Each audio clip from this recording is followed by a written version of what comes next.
Hi everyone, welcome to KPMG Digital Studio. In today's interview, I'm speaking to an esteemed guest, Ilir Fani, Corporate Recovery Director at the European Bank for Reconstruction and Development, EBRD. Ilir, I'm so happy to reconnect in this setting. Welcome and thank you for speaking to us today.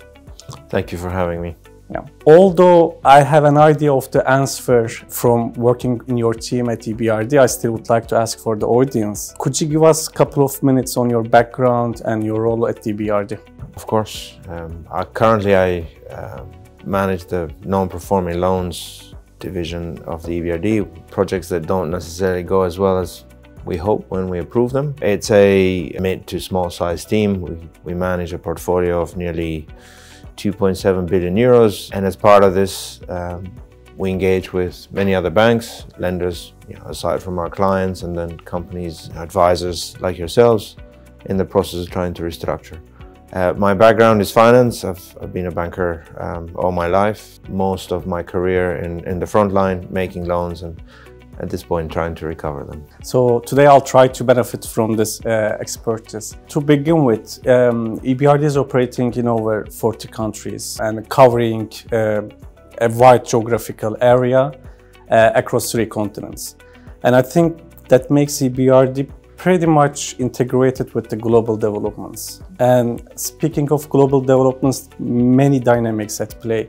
Inflation, geopolitical tensions, and the list goes on. And before asking my question, I also would like to mention about KPMG's CEO survey that was very recently published. And according to the research, global CEOs' confidence in economy has been declined significantly over the past 10 years. For instance, 93% of CEOs expressed confidence 10 years ago, and that figure is now dropped to 72%. So in this context, and in terms of distressed deals, what do you think 2025 will look like? I mean, it's quite an open-ended question, to be honest. You mentioned 2 topics there, geopolitical risk and inflation. I mean, these 2 drivers feed off each other. So geopolitical risk will bring more inflation, and then it's very likely that inflation will probably bring more political risk given the behaviors of governments and consumers and companies in many other countries. I think 2025, there's a high likelihood that there'll be decoupling in the major market in the world. You're looking at a market in the United States where the economy still keeps growing, somewhat less than it used to. It's going to incur a political change at the beginning of the year and a new administration. We'll have to see what the policies look like, but the Fed is not under pressure to cut other than politically, as we mentioned. The situation is very different in Europe. You're talking about markets that have already stagnated for quite some time, and so the ECB is trying to use monetary tools at its disposal to try and reinvigorate somewhat the economy. But again, you're looking at key markets like Germany going through some political instability, France going through political instability, other countries further in the east, the newer members, Romania going through political instability. A lot of it is also the background. Let's not forget, Europe is just next door to a war, and that has a direct implication both politically and economically. I think that in a nutshell, emerging markets are also decoupling. Asia is continuing a different path, but a lot depends on what China does next year. I personally believe we will see a lot more NPLs in 2025 compared to 2024, which was characterized by still a lot of liquidity in the market available in most markets. But as that liquidity goes away, or as companies' earnings deteriorate and possibly financial markets do not work as expected, then you're looking at lack of refinancing in a lot of markets, and we noticed that in the smaller markets, which benefited from markets that were open in general globally. And then you're looking at places like Africa, which is in the middle of many sovereign debt restructurings. You have instability in the Middle East. Lebanon is going through, it was going through a big financial economic crisis and now impacted by war. So I think we expect the number of both the borrowers and the projects in distress will increase, and also the operating assets in the sector. Very interesting. It sounds to me like the upcoming year will be another challenging year, and we will see if that will also bring opportunities in general. And at this point, Ilir, I would like to shift the focus to Turkey, if I may, a market that has the biggest share in EBRD's operating asset. In 2024, we have seen some promising developments in the country, such as a tight monetary stance of Central Bank of Turkey stabilized Turkish lira. Moreover, the inflation CDS rates declined.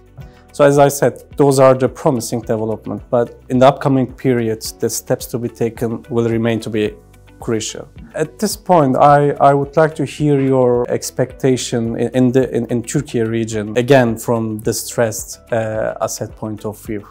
I mean, Turkey went through a difficult 2024 precisely because of some of the steps that the government took. I think they're yielding results, and you've seen investor interest return to the market, both in the equity capital markets and debt capital markets. Some level of investment, much less than what we're used to in the previous decade, but some level of investment is also returning the economy. I think the biggest problem remains, as we discussed, the combination of inflation and political instability. You have political stability in the country, but there's always political instability in the countries surrounding Turkey, and that will also have an impact. Last week we noticed the events in Syria, and we have to see how that plays out and if it's a positive or a negative in respect of the economy.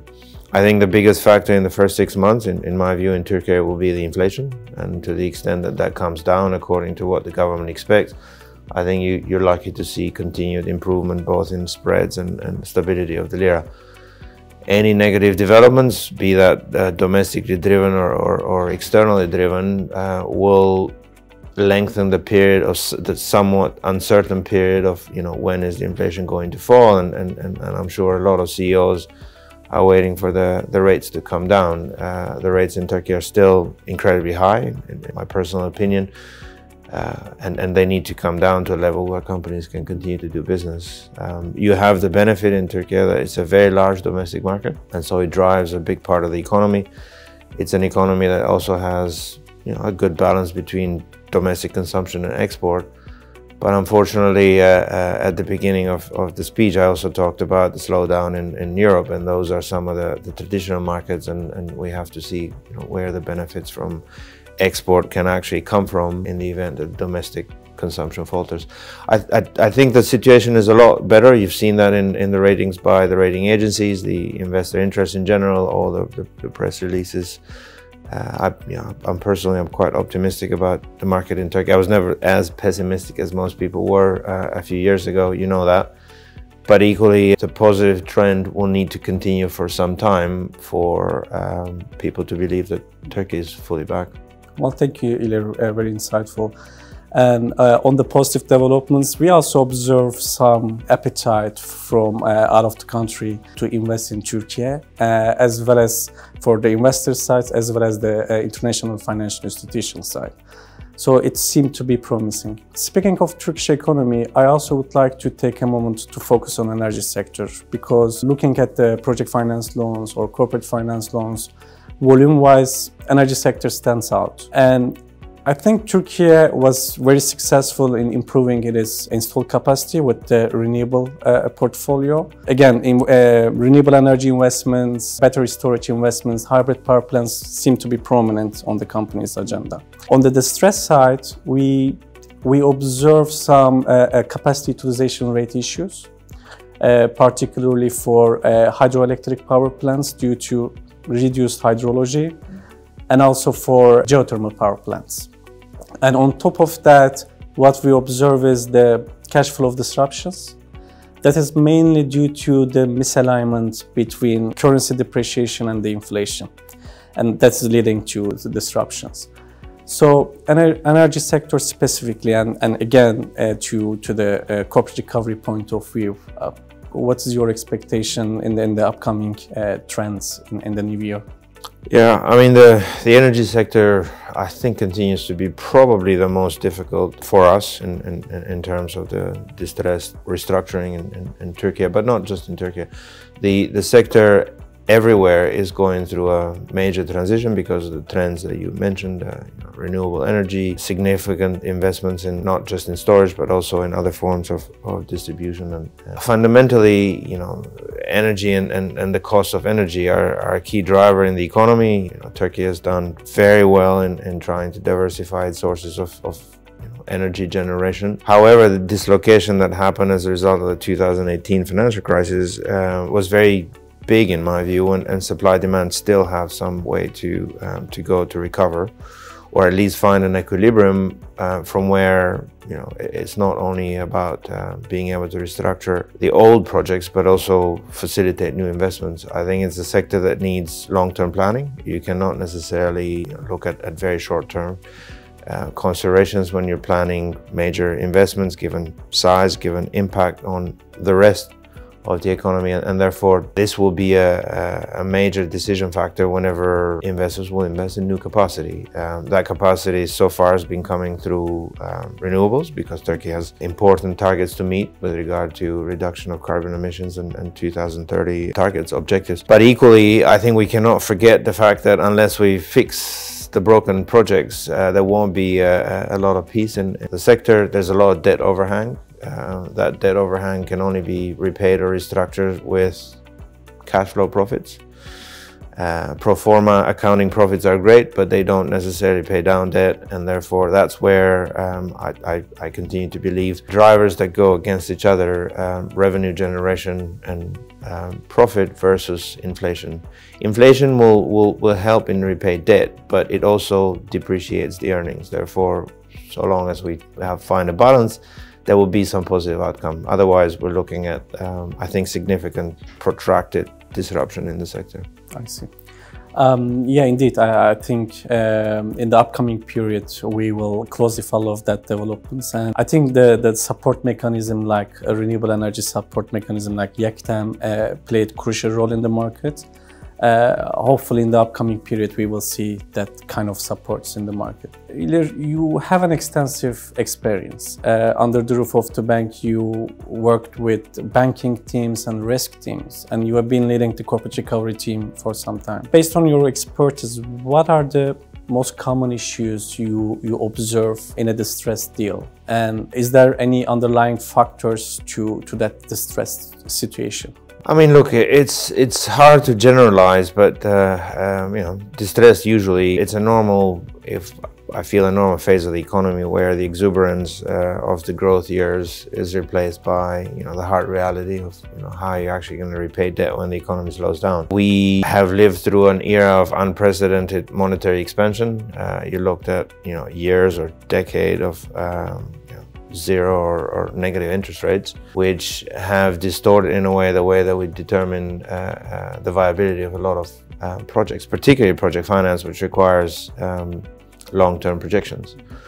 I think in the corporate sphere, you have the possibility to look at projects on their own, or look at projects that are add-on or that can be held by other sources of income from the groups or from the equity, to try and fix a capital structure. In the case of project finance, you're relying on primarily the cash flow that arrives from a single asset to be able to repay that. So, with the arrival we went from a decade of zero interest rate to, double-digit inflation in most major economies, and in Turkey we're talking about very high inflation rates. It's nearly impossible for any chief financial officer to actually predict with accuracy as to what's going to happen.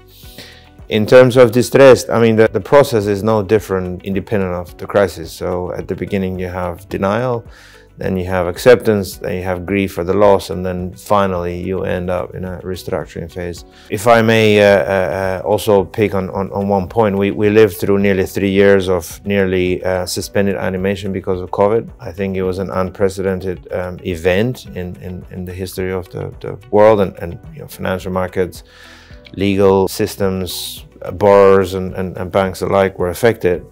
And so in many markets, we continue to see if some of the mechanisms actually help to deal with disruption during COVID to be unwound. In some, they have been unwound correctly, and there isn't an issue anymore, but in other countries, they continue. There is still, in many jurisdictions, forbearance granted by central banks, and the banks have been slow in trying to deal with the legacy assets. As you very well know, unless you deal with the legacy assets, then banks are very hesitant to lend new money. And so it could be that the way that the future crisis or whatever legacy assets we have at this point, we need the help of regulators to actually get out of this sort of suspended animation. For many years, companies have opted to do nothing because the lenders did nothing, but all that does is continue to slow down and delay any new phase of the economy coming. Well, on the topics you just mentioned, such as inflation or COVID disruptions, those issues encountered, and those are not within the control of the companies, but some of them are. And looking at the stress deals, I think the preparation or planning is of the essence. And as KPMG in the projects we advise on, we usually emphasize the importance of preparation because it's crystal clear that the cost of addressing issues in the earlier stage is significantly lower than the cost of addressing issue when it's too late. So in terms of the preparations, what would you recommend to companies to address the issues in the earlier stages? And how do you perceive the role of financial advisors or advisors in general in that process? Well, I mean, the issue of companies and CFOs and CEOs and owners is what we face ourselves, and I'm going to try and speak from our own experience, is the earlier you deal with problems that arise, the easier it is to fix them. That could be as a result of loss of significant contracts or different cost variables that impact the company's margins, the cost of debt, which is increasing or increased substantially given the increase in base rates in the major currencies, but also in the domestic currency in a lot of the markets to deal with inflation. Recognizing that the equation has changed, I think it's up to the company to actually make a significant effort to try and reach out to lenders. A lot of processes tend to vacillate because there is no urgency on the basis of we'll see if we can actually make it. We will see if we generate revenues from maybe going to export markets or trying to open new sales channels. I think the fundamental issue in a capital structure that needs to be addressed is debt sustainable or not? And by that I mean, coming up with a fair assessment of what is within reason and assumptions that are realistic, a case that repays the debt or doesn't repay the debt. And if it doesn't repay the debt, then the company ought to look at the sources that it has to either generate additional equity or look at a restructuring option with the banks, and that could include reduction of margin for a period of time or extension of tenor and so on. In general, our clients are not financially sophisticated to the extent that they could do these things on their own, and therefore the use of advisors is highly recommended. The reason why I say that is there is a tendency to continue discussions for a very long period of time to try and come with a solution, and that's the acceptance phase that I refer to. This acceptance, all it does is delays the inevitable and increases the cost of the opportunity cost of not doing anything. I think the philosophy that the bank, the European Bank for Reconstruction and Development, other IFIs have followed in emerging markets is very much we're responsible lenders and we would like to help borrowers to actually recover, and to the extent that there is a temporary situation, we've helped companies alike. You restructure, but equally the fact that some companies fail is a fact of life, and it's unfortunate, but it tends to happen. And when that happens, owners and banks need to take decisive action in our view. Thank you, Ilir. Very insightful. Before we wrap up, to name the video, is there any lessons learned that you would like to share in terms of, again, the corporate recovery and distressed deals?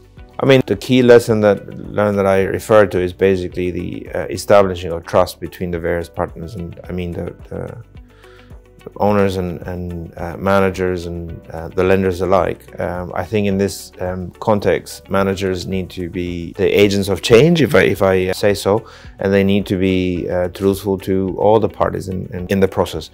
If you go down a process where management is trying to serve simply one side or the other, then there will be an inevitable delay and unlikely solution to the debt problem, if I may say so. Ilir, thank you for this very insightful conversation. Thank you for speaking to us today. Thank you. We spoke with Ilir. It was a very insightful conversation. Thank you for watching us.